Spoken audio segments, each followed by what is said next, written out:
Hey guys, what's up? So the launch of the S21 is just a month away and naturally the leaks are pouring in from all directions.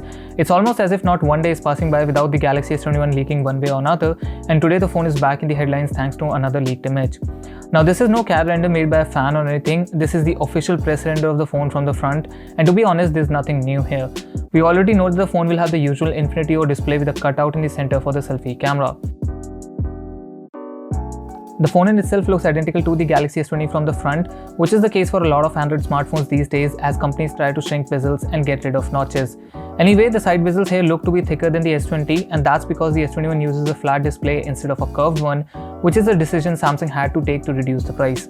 Yes, the S21 series is rumored to be cheaper than the S20, but it is not confirmed as some reports indicate a price similar to the S20, so we'll have to wait a bit more.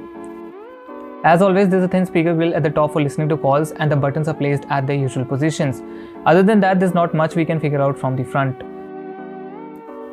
Also, a Geekbench 5 benchmark confirms yet again that Samsung would bring back Exynos for their latest S flagship in the South Korean market after having used the Snapdragon 865 on the S20. This is big news as it indicates that Samsung has enough confidence in the performance of the Exynos 2100 to use it in their home market.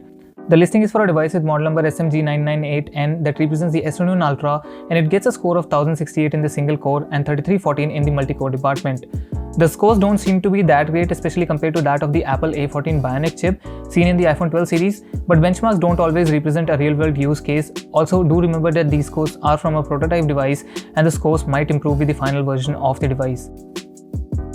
Also, there is some good news for the fans of the Galaxy Note series as the company is still planning to launch a Galaxy Note phone in 2021 according to an insider. He further adds that TM Rowe's message does not mean that the Galaxy Note series will be discontinued, hinting at the newsletter that TM Rowe had posted on Samsung Newsroom. In his message, Rowe has said that Samsung is looking for ways to bring the Galaxy Note experience to more devices without actually specifying the device, but we already kind of know that Samsung is bringing the S Pen to the Galaxy S21 Ultra as well as the Galaxy Z Fold 3. He mentions that the company will be adding the fan favorite feature of the Note series to other devices, and we know that it's the S Pen that sets the Galaxy Note apart from any other smartphone in the market. Samsung engineers are also working on improving the camera experience of its mobile devices in 2021. So the iPhones have always been known for their video recording, and this year the company has taken it a notch above with Dolby Vision recording right from the camera. So it is high time for Samsung to catch up, whose phones are the closest to the iPhones when it gets to video recording from a phone. We can expect some super intelligent pro-grade camera and video capabilities in Galaxy devices next year. Moving on, so the Galaxy Buds Pro that will be launched alongside the S21 series will get some new features such as Bluetooth 5.1, which will give it improved range and reliability. Bluetooth 5.1 also brings directionality, so that would help with SmartThings Find service that Samsung will launch soon.